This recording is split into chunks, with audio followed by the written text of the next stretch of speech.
falarmos desta doutrina extraordinária que é a doutrina espírita. Como tema que abordaremos na noite de hoje, encontra-se no livro Liberta-te do Mal, escrito por Joana de Ângeles, espírito, através da mediunidade de Divaldo Pereira Franco, em 2012, e que nesta obra Joana de Ângeles trata sobre problemas sociais, sobre problemas existenciais que são decorrentes do mal que ainda reside em nós. Ouvíamos no início dos trabalhos, na leitura tirada da obra de Emmanuel, pela mediunidade abençoada de Francisco Cândido Xavier, nos falando a respeito da irritação, da indignação, da impaciência, da intolerância, que são as formas pelas quais o mal que ainda reside em nós, habitantes deste mundo, na madrugada da mudança, de provas e expiações para um mundo de regeneração, caracteriza-se a nossa existência e, por conta disso, o mundo em que vivemos, porque aqui ainda o mal sobrepuja o bem. Na verdade, o mal só deixará de existir quando este mundo transformar-se em um mundo ditoso, um mundo onde espíritos puros, que talvez sejamos nós, possamos habitar.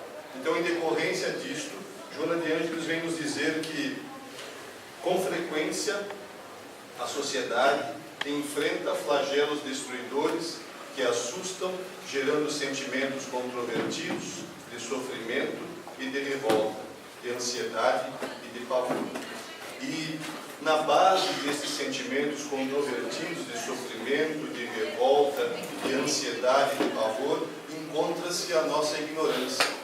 Não a ignorância no sentido pejorativo da palavra, mas a ignorância no sentido do desconhecimento que temos de nós mesmos, de desconhecimento daquilo que somos, de quais as finalidades da nossa existência e, principalmente, o desconhecimento do destino ao qual todos nós estamos fadados, como diz Joana de Ângeles, que é sermos um dia espíritos puros, espíritos perfeitos. Obviamente que dentro de uma perfeição relativa, porque a perfeição absoluta só a Deus pertence. Então, esta ignorância, esta falta de conhecimento e a necessidade da evolução faz com que a providência divina se valha de alguns flagelos destruidores que vêm assolar a humanidade e permitir que esta evolução, que esse desenvolvimento, como muito bem trata Kardec na questão 737 do Livro dos Espíritos, acelere esse processo evolutivo.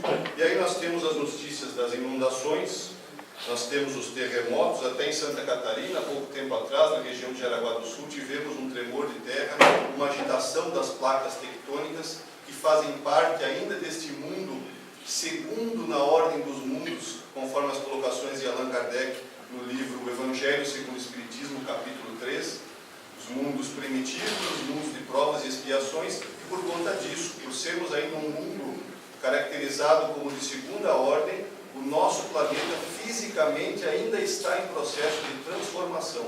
E por conta disso, acontecem esses fenômenos físicos que são, em alguns casos, mas apenas em alguns previsíveis.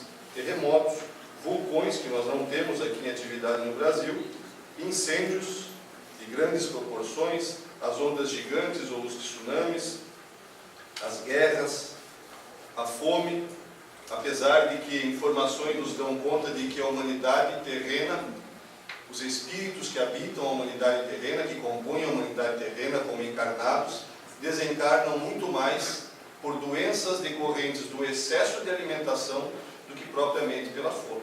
Então, aqueles que desencarnamos pelos excessos, pelos abusos na área alimentar, somos em maior número do que aqueles que efetivamente desencarnam por escassez de alimento. Mas, infelizmente, ainda existe neste mundo do qual fazemos parte, este flagelo que é a fome, a falta de alimentos, a falta de atender às necessidades mais básicas da nossa subsistência. E, por fim, colocado por Joana ali, o terrorismo, onde ela vem nos falar daqueles espíritos que, doentes, cometem o assassínio através da extinção da própria vida, levados pelo fanatismo, seja ele religioso ou seja ele de ordem política, mas desvairados, loucos, porque o mal nada mais é do que uma doença da alma, é a ausência do bem, e se transforma na loucura que permite que esses atos aconteçam. Na verdade, Joana nos faz um alerta nesse capítulo, quando ela nos diz que nada disso aqui é novidade. Nenhuma destas situações ou destes flagelos que ali estão, incluindo o terrorismo, é novidade. Isso sempre existiu na história da humanidade. A diferença é que hoje, dada a velocidade da mídia, dada a facilidade com que a informação nos chega atravessando mares e passando por vários continentes, nós temos notícias quase que em tempo real, quando não em tempo real, dos fatos ocorridos. E isso, para nós que residimos aqui neste país, na região sul da América do Sul, na região sul do mundo, na América do Sul, nos causa espanto, porém sempre existiram. E lembremos nós que, como diz o livro Brasil, Coração do Mundo, Pátria do Evangelho, nós que aqui estamos encarnados como brasileiros, segundo as falas de Humberto de Campos nesta obra, somos os falidos do mundo antigo. Porque na conversa registrada por Humberto de Campos entre Ismael e Jesus, Jesus diz que para este local deveriam ser trazidos todos os falidos, os reis, os inquisidores, os clérigos e todos aqueles que haviam falido nas suas existências no velho mundo, seriam transplantados para esta pátria, para que aqui conseguíssemos em conjunto acertarmos as nossas arestas. Então, é interessante, porque antes da chegada antes do início dos trabalhos, nós tivemos a oportunidade de ir ali na frente, ver o mar, em Joinville. Nós estamos em Joinville tem um braço de mar, que é a Baía da Babitonga, mas nós vivemos de costas para o mar, então ninguém vê o mar. Então, antes de começar os trabalhos, eu fui ali dar uma olhadinha no mar, nessa extraordinária beleza que a natureza nos oferece aqui na cidade de Balneário Camboriú. E recebi ali um panfletinho de um grupo promovendo um movimento separatista no nosso país. E quando recebi aquele panfletinho, me lembrei exatamente desta situação, narrada no livro Brasil, Coração do Mundo, Pátria do Evangelho, e que nada mais atual do que nos dias de hoje a necessidade de nós espíritas relermos e estudarmos esta obra, para que tenhamos entendimento dos porquês da situação política, social na qual nós nos encontramos. Joana de Ângeles nos diz nas suas obras que nós não estamos no local que merecemos, nós estamos reencarnados na família, na cidade, no estado, no país e no mundo que necessitamos. Então, se estamos aqui reencarnados como brasileiros, ou que não sejamos nativos do Brasil, mas vivendo no Brasil, estamos aqui porque necessitamos. E com certeza não é a separação que vai fazer com que as problemáticas sociais se resolvam, muito pelo contrário. Porque a mudança social, como diz Angel Agarot no livro Grandes e Pequenos Problemas, se queres a mudança social, inicia ela por ti. Começa a mudança social em ti mesmo, tratando a todos de igual forma. Então, quando todos nós tratarmos a todos aqueles que nos rodeiam, em todos os contextos sociais onde estivermos inseridos, da mesma forma, praticando o bem, nós teremos, por conta da mudança social íntima de cada um, a mudança de toda uma sociedade. Então, é a união de forças, de pensamentos, de orações, que fará com que esse progresso, que se apresenta inicialmente como que se fosse pela forma desordenada, mas nós sabemos que existe uma providência divina organizando, tutelando e cuidando desta coisa toda, poderemos auxiliar nesse progresso através dos nossos, pelo menos para aqueles que não temos ação direta nos fatos acontecidos, através dos nossos pensamentos e das nossas orações. É exatamente isso que nos fala Manuel Filomeno de Miranda nesta obra, Perturbações Espirituais, uma obra editada no ano passado, Manuel Filomeno de Miranda Espírito, que escreve também através da mediunidade de Divaldo Pereira Franco, e que nos diz no livro que aquilo que se nos apresenta como desordem obedece a princípios fundamentais, geradores de futura harmonia. Então, precedendo a harmonia, aparece aquilo que nós, pela limitação da nossa capacidade de entendimento, encaramos ou entendemos como desordem. Mas em tudo existe ordem. A harmonia, nos diz Allan Kardec, reina no universo. E se ela reina no universo, ela reina no nosso país, na nossa cidade e reina em nós mesmos. diferença é que nós nem sempre estamos em concordância com esta harmonia, porque nem sempre estamos em comunhão com Deus. Às vezes nós ouvimos falar-se que estamos desligados de Deus, ou que a função da religião ou das escolas religiosas é religar o homem a Deus. Isso é impossível. Nenhum de nós jamais esteve, como jamais estará, desligado de Deus. Isto é impossível a qualquer ser ou qualquer criatura da natureza estar em algum instante desligado do Criador. Isso não existe. O que acontece é que nós nem sempre estamos em comunhão com Deus. Esta é a diferença. Quando entramos em comunhão com Deus, que pode ser através de uma prece, que pode ser através de um assunto elevado num grupo de estudos ou numa palestra dentro da doutrina espírita, que pode ser através do exercício profissional feito de maneira correta, moral, ética e responsável, sempre que estivermos nesse tipo de atividade ou atividades correlatas, nós estaremos em comunhão com Deus. Então, por estarmos em comunhão com Deus, em tudo existe harmonia, mas como nós vemos com a nossa visão limitada ainda de seres encarnados, não entendemos esta harmonia e, como diz Manuel Filomeno de Miranda, apresenta aquilo que se nos apresenta como desordem no nosso entendimento, obedece princípios fundamentais, geradores de futura harmonia. Além disso, nesta obra, Filomeno de Miranda nos traz um alerta para nós, que somos espíritas, que militamos no movimento espírita, a respeito da nossa responsabilidade como trabalhadores de última hora que somos. Pois bem, voltando então para a questão dos flagelos destruidores, nós vamos encontrar essa temática sendo tratada por Allan Kardec no capítulo de O Livro dos Espíritos, que é a obra básica, uma das obras básicas, mas que é a obra, conforme a introdução da obra nos diz, que contém a doutrina espírita. Então, o Livro dos Espíritos contém a doutrina espírita. Isso significa que toda a doutrina espírita está ali, naquela obra. As demais subsequentes são desdobramentos da doutrina espírita que está contida em O Livro dos Espíritos. E Kardec trata desta situação dos flagelos destruidores nas questões de 737 a 741, um subitem da lei de destruição, também chamado flagelos destruidores. E Kardec faz, na questão 737, a seguinte indagação: com que fim fere Deus a humanidade por meio de flagelos destruidores? Qual o objetivo dos terremotos, das inundações, dos atos de terrorismo, da fome e assim por diante? E a resposta dos Espíritos: para fazê-la progredir mais depressa, para que se realize em alguns anos o que a Terra teria, o que teria exigido muitos séculos. Então existe um objetivo da providência divina para que esses flagelos, para que essas situações difíceis, obviamente, difíceis que causam sofrimento, não poderia ser diferente, dado o nosso nível evolutivo, ainda não compreendemos as leis divinas, ainda nos revoltamos diariamente contra as leis divinas. Por exemplo, um motivo de revolta diária contra as leis divinas: o calor ou o frio.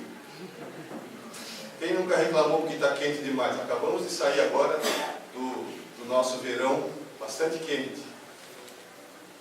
Alguém aqui presente já não reclamou que esfriou rápido demais ou que está frio demais? Não precisa levantar a mão, só pense.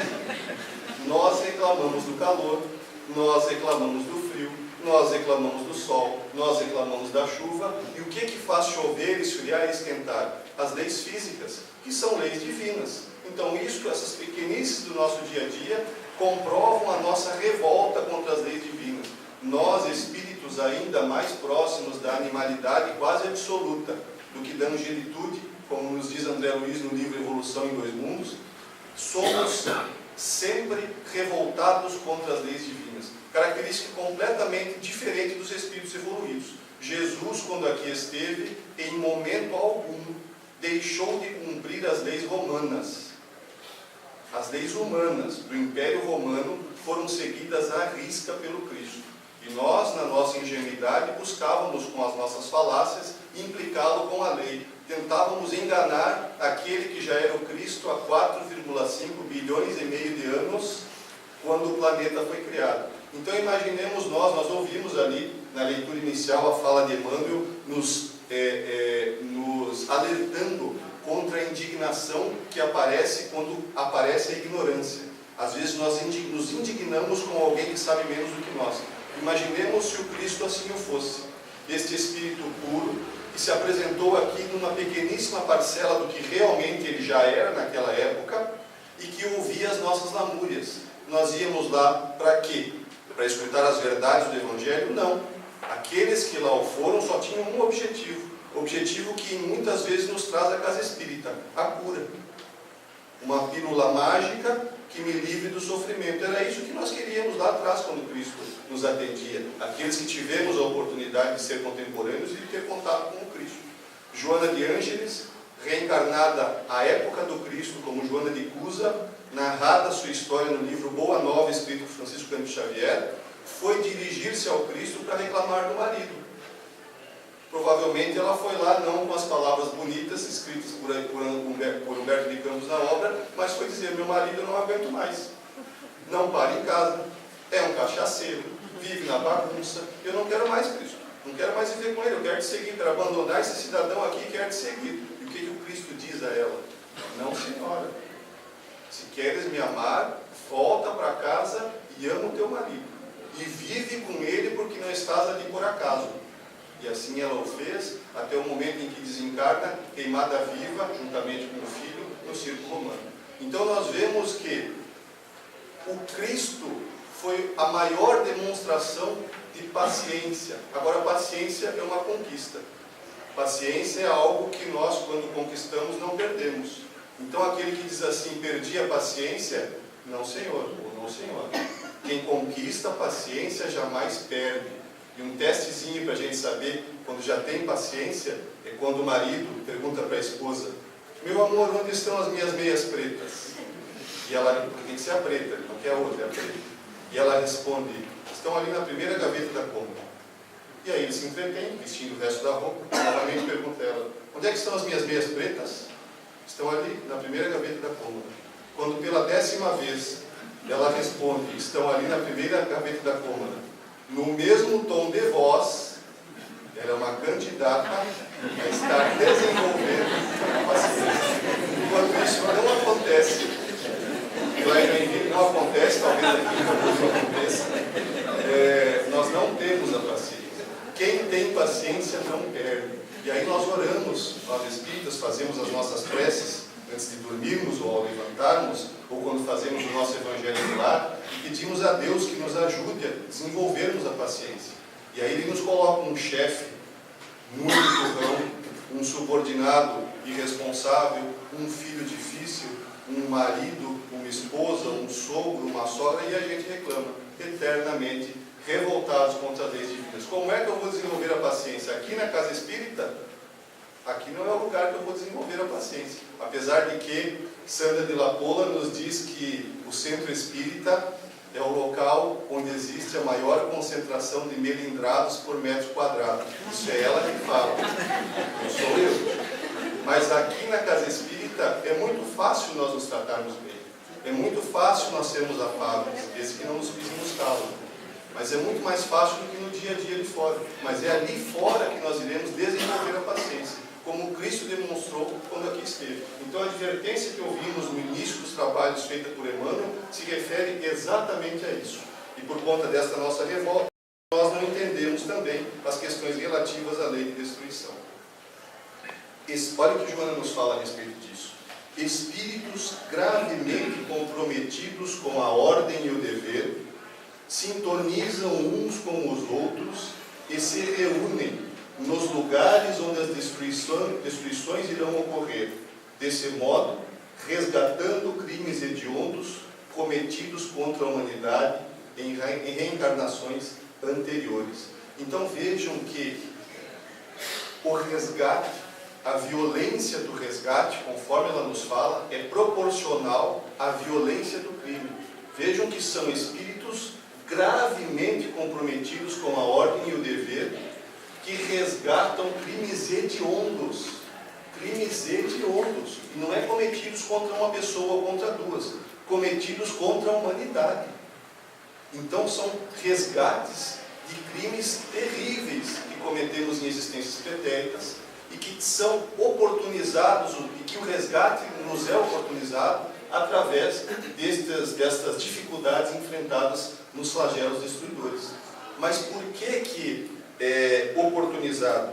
Porque também nesses momentos o que vale não é o tipo do desencarne, não é a forma nem a violência da morte como ela aconteceu, mas a forma como o espírito indestrutível e imortal que somos nós se comporta após passar por essa dificuldade. Porque ele pode naquele momento encerrar um ciclo e resgatar aquela dívida lá de trás. Nós que reencarnamos aqui, estamos nestas atividades de bem, nessas atividades que praticamos no bem, tentando zerar a nossa conta, porque reencarnamos com a nossa continha aqui negativa. O número de faltas que temos aqui é muito maior do que o número de boas atitudes que tomamos.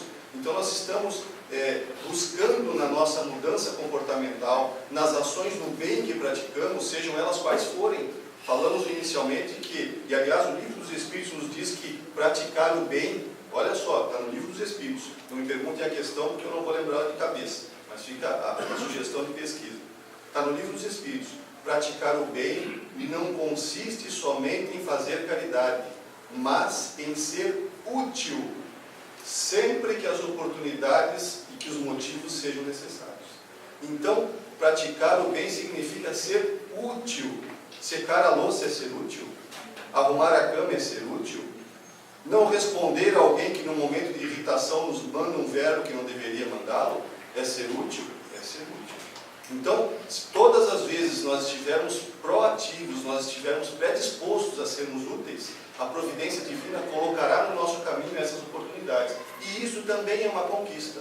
O proativo, aquele que está sempre pronto a tomar uma atitude, ele teve uma conquista, mesmo que às vezes a atitude seja errônea, porque pior do que isso é sermos mornos e não fazermos nada. Mas tomar uma atitude é uma conquista do Espírito. Quantos de nós não conseguem ficar parados quando tem alguém, imaginemos nós, muitos de nós, em uma sala onde tem uma pessoa trabalhando exaustivamente e a gente sentado olhando. Muitos de nós não conseguem mais fazer isso. Nós nos levantamos e nós vamos buscar auxiliar aquela pessoa que ali está numa atividade que precisa de auxílio. Então isso é praticar o bem. Então não precisamos escrever 400 e tantas obras psicografadas como Chico Xavier, não precisamos escrever 200 e tantas obras como fez, como está fazendo ainda Divaldo Pereira Franco, não precisamos nos transformar em um Gandhi nem uma Madre Teresa, nós precisamos ser úteis. Em muitas situações nós temos a oportunidade de praticar o bem sendo úteis e permanecemos sentados.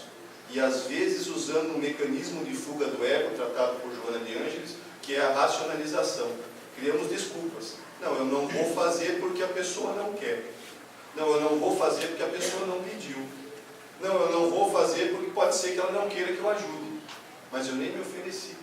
Eu nem disse posso ajudá-lo, porque eles colocam uma condição, né? Os Espíritos dizem assim, fazer o bem não é só praticar a caridade, é ser útil, porém, desde que a sua ajuda seja necessária. Senão nós vamos fazer que nem aquela historinha que conta que o chefe dos escoteiros, talvez conhecida de alguns, mandou ou pediu que os lobinhos fizessem uma boa ação e contassem no novo encontro dos escoteiros qual foi a boa ação. Aí um lobinho falou, mestre, eu fiz ajudei uma senhora a atravessar a rua. E o outro menino do lado veio junto, eu também. Eu ajudei ele a ajudar a senhora a atravessar a rua. Ah, muito bem. Aí veio o terceiro. O que você fez? Eu ajudei eles a ajudarem a senhora a atravessar a rua. Mas precisava 3 para ajudar a senhora a atravessar a rua? Mestre, é que ela não queria. É um auxílio e é uma prática de bem que não é necessária. Não é isso. Nós temos que ajudar quando somos necessários. E a nossa inteligência, que nos diz o livro dos Espíritos, nos permite sempre percebermos quando somos necessários. Porque por conta disso, não será necessário que passemos por essas dificuldades que são trazidas pelos flagelos destruidores. Nesta obra, Obras Póstumas, existe uma pergunta feita por Kardec e respondida por um espírito chamado Clélia do Plantier. Kardec pergunta nesta obra a respeito dos desencarnes coletivos. E ele embasa sua pergunta dizendo que quando acontece algo com um indivíduo só, a doutrina espírita nos esclarece com muita propriedade. É provavelmente consequência de um ato cometido aqui atrás e que aquele companheiro que passou por aquela dificuldade está resgatando, está expiando ou está sendo provado naquele momento. Mas Kardec pergunta como se aplica esta lei que serve para a individualidade na questão coletiva, na questão dos desencarnes coletivos. E ela nos diz assim, ó, olha que extraordinária a colocação deste Espírito. Salvo alguma exceção, pode-se admitir como regra geral que todos aqueles que numa existência venham a estar reunidos por uma tarefa comum, já viveram juntos para trabalhar com o mesmo objetivo e ainda reunidos se acharão no futuro até que hajam atingido a meta, isto é, expiado o passado ou desempenhado a missão que aceitaram. Já vivemos juntos, estamos juntos e continuaremos juntos até que tenhamos expiado e corrigido o passado que cometemos, os erros cometidos em conjunto aqui atrás, ou tenhamos cumprido a meta a qual nós nos comprometemos antes de reencarnar. Então nós aqui da Casa Espírita, Casa de Jesus, já vivemos juntos no passado, antes dos 62 anos que a casa vai completar esse ano, né? Antes desses 62 anos já estávamos juntos aqui atrás e nos comprometemos a reencarnar aqui e a trabalhar nesta casa para cumprirmos a nossa missão. E se não cumprirmos, continuaremos juntos até que esta missão seja efetivamente levada a fim. Isto é o que este Espírito nos diz. A solidariedade, portanto, que é o verdadeiro laço social, nos diz Clélia do Plantier, não o é apenas para o presente, estende-se ao passado e ao futuro, pois que as mesmas individualidades se reuniram, se reúnem e reunirão para subir juntas a escala do progresso. Aí ele então nos dá um incentivo, né? Então não é só nos flagelos destruidores, juntos também subiremos a escala do progresso. Isso serve para todos, serve para a individualidade, serve para a família, serve para o grupo social, serve para a cidade, serve para o país e serve para o mundo. Quando Cristo nos disse, nenhuma de minhas ovelhas se perderá, ele disse isso. Nós somos uma caravana. Nós somos o rebanho do Cristo. Quando uma das ovelhas se tresmalha, se separa do rebanho, o rebanho para, o pastor vai lá, traz aquela ovelha de volta e o rebanho continua. Enquanto nós estivermos com ovelhas desgarradas, nós estaremos sempre esperando que estes desgarrados voltem ao rebanho para que o rebanho continue a sua caminhada. E ouvimos em um trabalho feito por Haroldo Dutra Dias com uma freira católica que é doutora na carta de Paulo aos Hebreus, e ela fez uma analogia que achamos bem interessante. Ela disse assim: nós habitantes do planeta Terra somos como se fôssemos uma caravana atravessando o deserto. Cada um de nós recebe uma garrafa com água suficiente para que, se bebida, se tomada, se ingerida nas doses adequadas, ela dure do começo ao fim da travessia. Mas vão haver aqueles de nós que tomaremos a garrafa toda no começo. O que a caravana vai ter que fazer? Cada um dos outros vai ter que dar um pouquinho da sua água para aquele que tomou toda a água dele lá no começo. Porque a caravana tem que chegar inteira no outro lado do deserto. Então, nós temos a escolha: conservar a nossa água e utilizá-la na nossa medida, economizar a nossa água para ajudarmos aqueles que beberam rápido demais, ou simplesmente bebermos tudo de uma vez só e vivermos o resto da caminhada às custas dos outros. Esta escolha nós podemos fazer, mas a caravana funciona desse jeito. Todos chegarão do outro lado do deserto, alguns com sede, outros sem sede, mas chegaremos todos juntos. Então a minha responsabilidade, quando eu faço uso de recursos que cabem somente a mim, não está só na minha vida pessoal, porque nós afetamos a vida do conjunto. Quando nós escovamos os nossos dentes com a torneira aberta, nós estamos desperdiçando água. Quando nós lavamos a louça e deixamos a torneira escorrendo enquanto ensaboamos os pratos, nós desperdiçaremos água.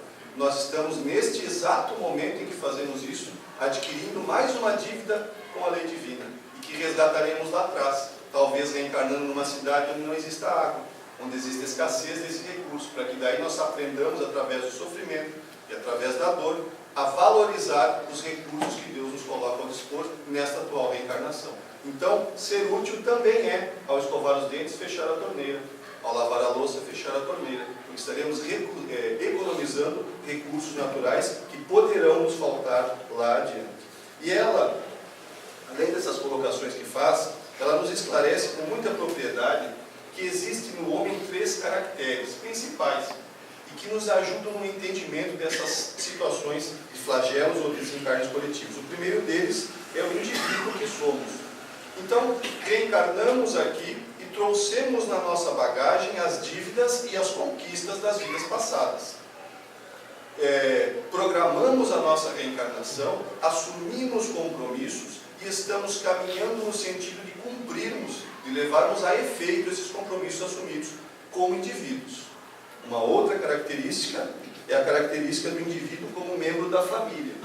Então, nós estamos inseridos numa família que pode ser constituída dos parentes consanguíneos ou não, porque hoje nós temos muitos agregados que são trazidos para o nosso ambiente familiar, neste momento em que os jovens, em que os filhos vivem mais tempo com os pais, em que levam mais tempo para saírem de casa e tomarem o seu rumo, e em muitas situações trazem os seus cônjuges, a sua esposa ou seu esposo, para viver na casa dos pais. E isso acontece em muitos casos com extrema harmonia, com extremo respeito e com fraternidade. Então, esta família, naquele momento eu faço parte, eu sou membro desta família. E todas as atitudes e escolhas que esta família fizer, na qual estou inserido, eu serei corresponsável. Então, se a família fizer uma má escolha e eu ali inserido continuar e seguir esta má escolha e cometer os desatinos que foram escolhidos aqui, eu serei responsabilizado. Se a família fizer uma boa escolha e eu seguir a todos os membros da família que fizeram um bom ato, eu terei os méritos também. Então, além do indivíduo, nós já temos a característica do espírito imortal que somos como membro da família. E além disso, o terceiro caractere do homem, que Clélia do Plantier nos coloca, que é o caractere de cidadão. Nós podemos ser indivíduos íntegros, mas sermos omissos como cidadãos e permitirmos que coisas errôneas aconteçam, mesmo sendo possível impedir que isso acontecesse. E Kardec nos fala, quando trata do bem e do mal lá no Livro dos Espíritos, que aquele que não pratica o mal, mas usufrui do mal praticado pelo outro, é tão responsável quanto aquele que praticou. Então, como cidadão, eu tenho as minhas possibilidades de ação. Nós podemos agir no limite que alcançam os nossos braços. Mas às vezes nós fechamos, nós cruzamos os nossos braços e não agimos. Estamos sendo responsáveis pela condução que a sociedade da qual eu faço parte como cidadão, pelo rumo que a sociedade da qual eu faço parte como cidadão está tomando. E por conta disso, pelas escolhas que fazemos como indivíduos, como membro da família e como cidadão, nós assumimos compromissos, créditos ou dívidas com a lei divina. Então eu posso ser um pai extremamente amoroso, mas posso ser um político corrupto como cidadão. Lá na família eu não adquiri débitos, mas aqui embaixo eu adquiri. Eu posso ser um político, por exemplo, exemplar, íntegro, honesto, responsável com as minhas atitudes perante a sociedade, mas ser um pai omisso, um pai rígido, um pai que não respeita os filhos e nem a esposa. Então, aqui embaixo eu estou bem, mas ali no meio eu tenho compromissos. Então, nós assumimos compromissos e temos méritos pelas nossas ações nesses 3 níveis aqui caracterizados por Clélia do Plantier. E por conta disso, aquilo que é assumido individualmente, eu respondo individualmente. E aquilo que é assumido coletivamente, eu respondo coletivamente. Nós aqui no Brasil não temos vulcões, não temos terremotos destruidores, não temos maremotos destruidores, não temos tsunamis. Mas a quantidade de pessoas e de famílias que desencarnam por acidentes automobilísticos durante os feriadões é extraordinária. A Polícia Rodoviária Federal diz que quase 100% dos desencarnes coletivos que acontecem em acidentes automobilísticos são causados por imprudência ou imperícia. Imprudência porque a pessoa fez uma ultrapassagem num local que não poderia e não deveria fazer, ou por excesso de velocidade, e por imperícia. Somos aqueles de nós que não estamos acostumados a trafegarmos nas estradas, somos aqueles que só dirigimos, dadas nossas atividades profissionais, durante os finais de semana, e às vezes nos arriscamos em estradas perigosas. Então, Neste momento em que há um desencarne num acidente automobilístico que a família inteira desencarna, houve um comprometimento no segundo nível ali, ó, como membro da família. É necessário que haja o escândalo, mas ai daquele por quem ele venha. Então, quem foi o responsável do acidente no qual desencarnaram 5 pessoas numa ultrapassagem indevida? O motorista. Pode ser que para os outros 4 fechou-se um ciclo, mas para ele começou, porque ele assumiu naquele momento a responsabilidade do assassínio daqueles 4 outros que ali estavam.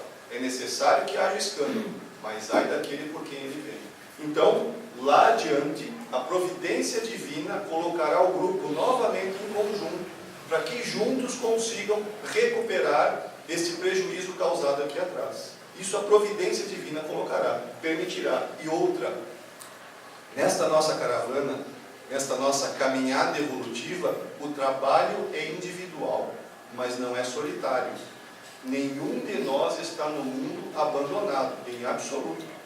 Nós temos em nosso derredor, e a providência divina assim age para permitir, para nos oportunizar o sucesso em quaisquer circunstâncias, basta que tenhamos um pouquinho de vontade e esforço, a mais das vezes, de colocar sempre a ajuda, através de um familiar, através de um amigo, através de uma entidade como o CVV, por exemplo, da palestra de André Trigueiro, que ouvimos aqui, e que é organizada pelo CVV, que é esse grupo que trabalha na assistência, através do telefone daqueles que pretendem ou que estão em situação de risco de cometer o desatino do suicídio. Então a providência coloca no nosso caminho o auxílio, mas muitas vezes nós estamos tão encapsulados pelos nossos maus pensamentos, pelas nossas más tendências, e às vezes até pela nossa má vontade, que não ouvimos nem o nosso anjo de guarda, aquele espírito que tem por missão nos intuir e nos auxiliar nas escolhas que fazemos. Nós nos enclausuramos e não permitimos, e refletimos as intuições que nos chegam. Então, em cada um destes níveis, nós vamos assumindo as nossas responsabilidades e nós vamos ganhando méritos também quando somos bem-sucedidos. Na questão 738, Kardec não contente, porque uma característica de Kardec é que ele não se contentava com as respostas. Quando os espíritos diziam algo e para ele não tinha ficado bem esclarecido, ele fazia mais uma. Então ele faz na questão 737 a pergunta: por que Deus permite que aconteçam os flagelos destruidores? E aí eles explicam, para que o progresso se dê de maneira mais rápida e para que aconteça em poucos anos, em poucos meses, o que levaria anos. E aí ele pergunta na questão 738, mas quando desencarnam pessoas num processo coletivo, tanto morre o homem de bem quanto o perverso. E aí os espíritos respondem: durante a vida o homem tudo refere ao seu corpo, entretanto de maneira diversa pensa na morte. Então eles nos esclarecem aqui que a visão que temos às vezes de injustiça e a revolta e o sofrimento que este momento de dor, realmente um momento de dor nos traz, porque o fato de estudarmos doutrina espírita, o fato de nos dizermos espíritas, não vai impedir que no momento do desencarne de um familiar querido, nós soframos e nós choremos. Isso é natural, é assim que acontece. Nós ainda não entendemos a morte como uma simples passagem de transformação.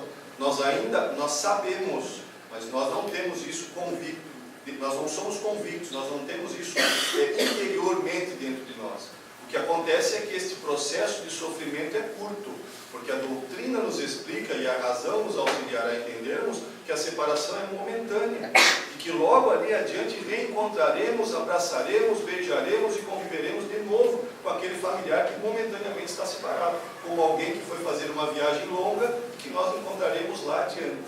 Então o sofrimento e a dor vai existir pela nossa condição evolutiva, mas não deve perdurar por muito tempo. Se perdurar, precisamos buscar socorro, seja ele socorro espiritual na casa espírita, ou seja ele socorro médico através dos consultórios de psicologia. Pois bem, então quando o homem percebe isso, ele muda a visão dessa situação. E aí, Kardec, no comentário desta questão, ele nos diz aquilo que Joana já nos disse: venha por um flagelo a morte, ou por uma causa comum, ninguém deixa por isso de morrer. E agora tem um condicionante: desde que haja soado a hora de partir. Então, ninguém morre de véspera. nem peru. Ninguém morre de véspera. Se a pessoa desencarna, é o seu momento. É isso que Kardec está nos dizendo aqui. Ó. Desde que haja soado a hora da partida. E se não soou a hora da partida, não desencarna. Então é aquele que perdeu o avião, é o outro que não chegou a tempo no trabalho e o prédio desabou e ele não desencarnou junto porque não chegou atrasado ao trabalho. São N situações que fazem com que naquele momento, que não é a nossa hora, nós sejamos privados desse sofrimento, ou de passar por esta situação que vai gerar esse sofrimento. Então, se aconteceu o flagelo e se houve o desencarne, é porque a hora da partida havia efetivamente chegado. Ainda em O Livro dos Espíritos, na questão 853, Kardec pergunta: algumas pessoas, olha só como Kardec era didático nas colocações que fazia, algumas pessoas só escapam de um perigo mortal para cair em outro. Parece que não podiam escapar da morte. Não há nisso fatalidade? E a resposta: fatal, no verdadeiro sentido da palavra, só o instante da morte o é. Chegado esse momento, de uma forma ou de outra, a ele não podeis furtar-vos. Porém, é necessário que haja chegado o momento. Se não chegou o momento, não haverá o desencarne. Não perecerás, e tem disso milhares de exemplos. Quando, porém, soe a hora da tua partida, nada poderá impedir que partas. Não existe o desencarne sem que tenha chegado o momento da partida. Seja esse desencarne individual, ou seja esse desencarne de forma coletiva. O que nós precisamos perceber, exatamente nessas colocações de Kardec e Joana de Ângeles, é que não importa a motivação e não importa a forma. O que importa é a forma como nós, espíritos, nos comportamos após passar por esta provação.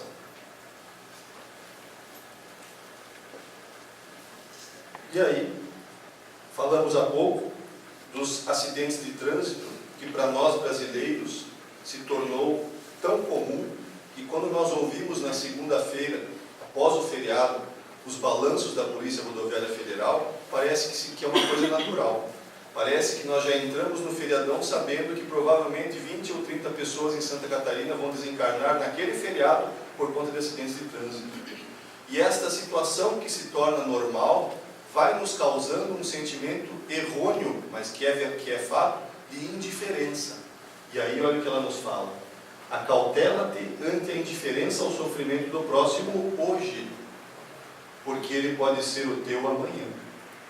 Então, temos que praticar o bem, como diz os Espíritos em O Livro dos Espíritos, no limite de nossas forças. E praticarmos o bem é sermos úteis. Uma forma de sermos úteis nesta situação é não amplificarmos a onda de pensamento de violência que sintoniza com todos aqueles que têm esse sentimento dentro de si e que faz com que atos de desatino sejam cometidos. Então, todas as vezes que eu levo para dentro do meu lar uma notícia de violência, eu sintonizo com esta onda, eu amplifico esta onda, e o ato de terrorismo que acontece lá em Paris passa a ser responsabilidade também minha, porque nesta harmonia que vige o universo, tudo está interligado. Não há uma folha que caia de uma árvore sem que esta folha cause um efeito no conjunto do universo. Cada vez que nós alimentamos um pensamento de violência, nós estamos alimentando as guerras, nós estamos alimentando o terrorismo, nós estamos alimentando a violência que existe na nossa cidade e no nosso bairro. Uma forma de sermos úteis e de não sermos indiferentes a esse sofrimento é não alimentarmos esta onda. Então, se eu cheguei do meu ambiente de trabalho e no trajeto do trabalho para casa eu passei por um acidente de trânsito, não despeja aquilo que viu na mesa do jantar ou na mesa do almoço. Fica quietinho ou quietinha, não fala.